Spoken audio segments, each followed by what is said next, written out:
Alhamdulillah, hamdan katsiran thayyiban mubarakan fih wa mubarakan alaih.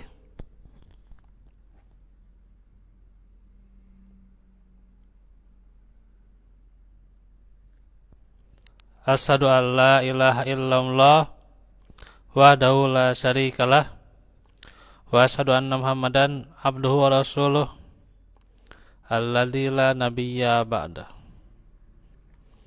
Alhamdulillah, ikhwatu fillah, di hari Rabu sore ini kita bertemu lagi di dalam majelis ilmu yang pada hari ini kita akan melanjutkan pelajaran akhlak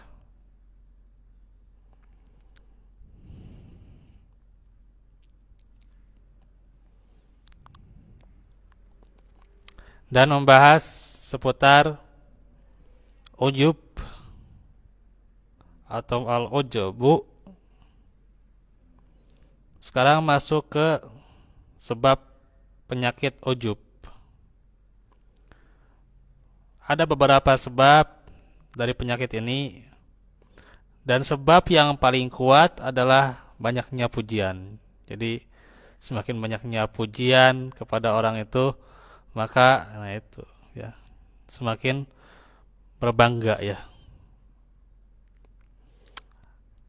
Adanya pujian dari orang-orang yang ingin mendekatinya, dan pujian berlebihannya orang-orang yang mencari muka ya, yang mereka menjadikan kemunafikan sebagai kebiasaan dan usaha ya. Munafik sebagai kebiasaan dan usaha, dan bujukan sebagai tipuan dan permainan.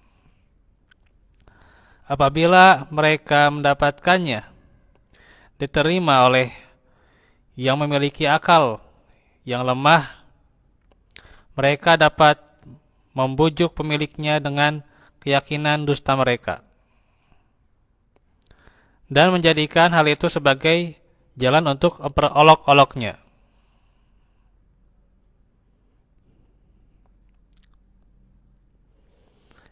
Karenanya, kata Umar bin Al-Khattab radhiyallahu anhu, pujian itu menyembelih ya.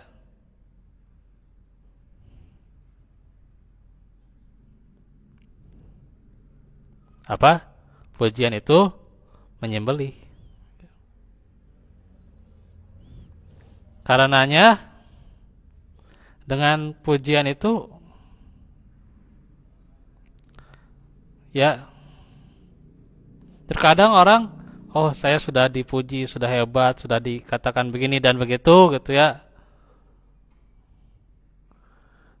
maka kebaikan-kebaikan itu hilang. Sehingga itulah disebut pujian itu menyembelih.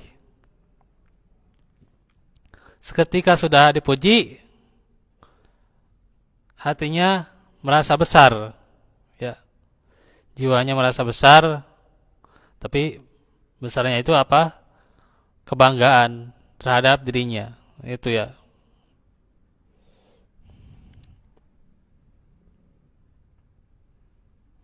Karenanya di zaman sekarang itu bagaimana orang ya mencari pujian dan pujian tuh ya gitu, gak akan selesai gitu ya tuh. Kalau orang terus mencari pujian dan pujian ya gitu. Kalau dia mencari pujian, selesai itu kebaikan ya gitu. Selesai, tidak ada, tersembelihlah itu kebaikan ya gitu.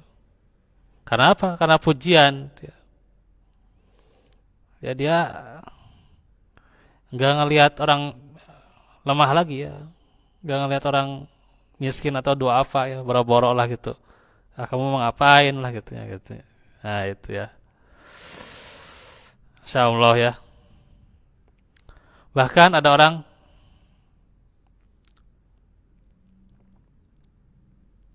dia ke rumahnya itu ya, mau silaturahmi itu ya. Tapi ngelihat karena dia tahu itu orangnya miskin tuh ya, ya udah diusir tuh ya dengan seenaknya, atau kalau enggak ya enggak inilah diabaikan justru ya, enggak disambut dengan kebaikan ya gitu. Insya Allah.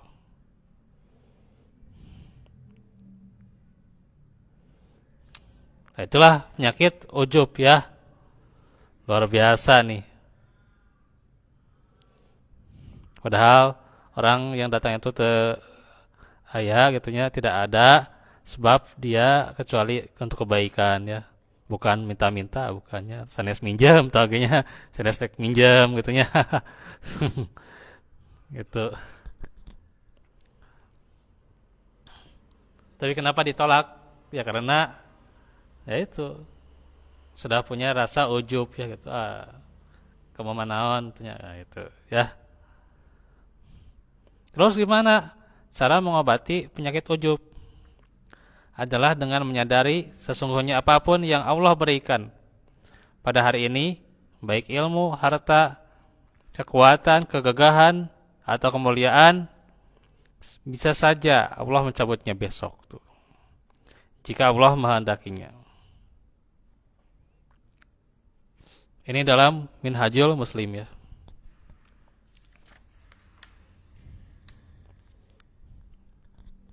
Nah, kita bereskan tentang ujub hari ini ya. Jadi apa tadi? Supaya kita sadar bahwa Allah akan mengambilnya ya. Gitu.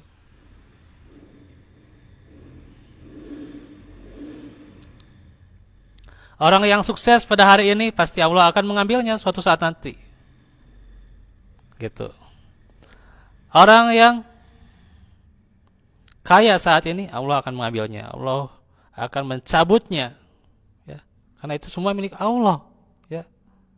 Motor atau harta, itu ya, kemewahan semuanya itu milik Allah. Ya. Sanes kan doakan, sanes. Ya. Tapi bagaimana? Itu adalah kepastian Allah akan mengambilnya ya. Gitu. Jadi fakta ini ya gitu. Ya. Karenanya bukan hanya itu ya. Jadi kita suatu saat Allah akan mencabutnya nanti. Dari kita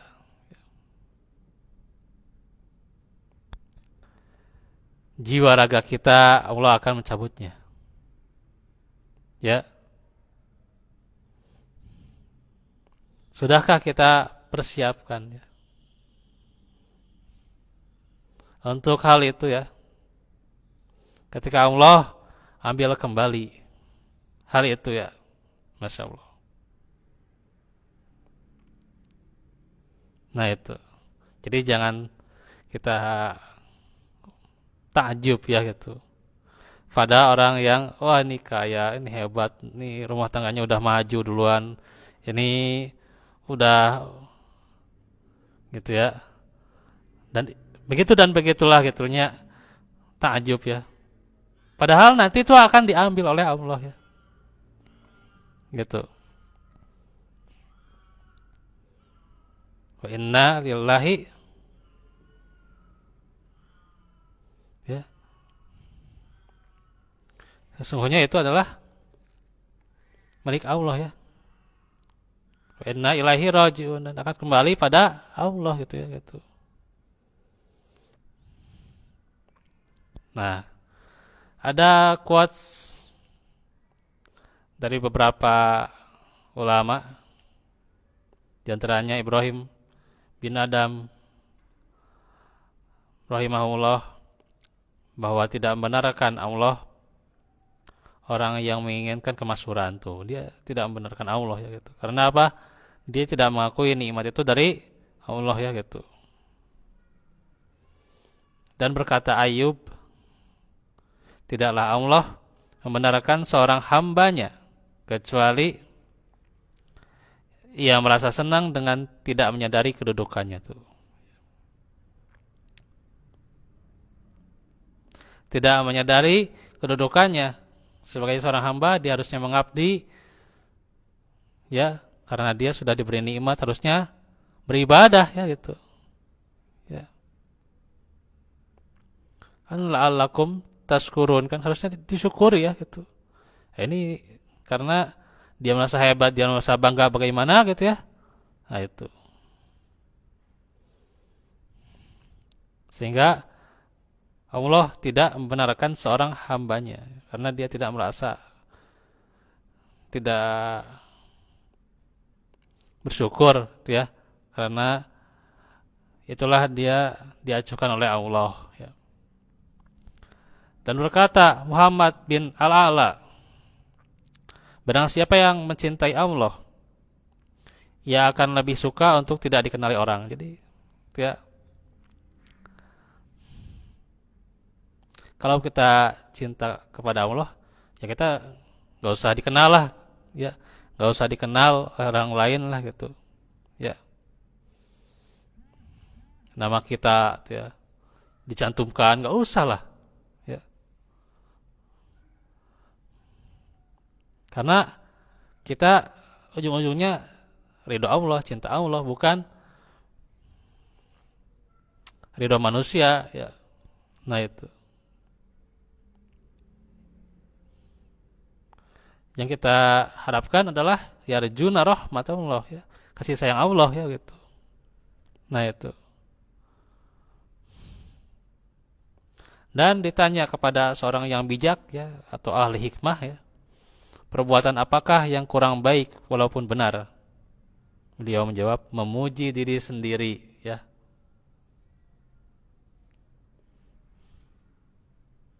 Apa? Memuji diri sendiri itu ya. Itu adalah perbuatan yang kurang baik walaupun ya disangka kita itu benar gitu ya. Padahal itu kurang baik ya gitu. Nah, ini harus ditanyakan kepada kita, apakah kita sudah memang layak untuk ujub ya, untuk berbangga diri ya. Dan juga adakah yang pantas dibanggakan dari diri kita? Nih, sudah enggak? Ada enggak yang pantas? Dan aslinya kalau tidak ada ya sudah gitu ya. Kita rendah hati ya.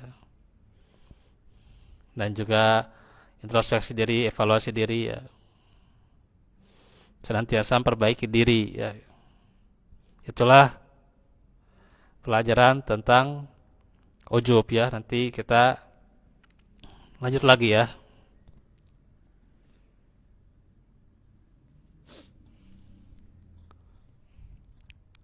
Tentang akhlak tercela keempat, yaitu zolim ya, atau az-zulmu.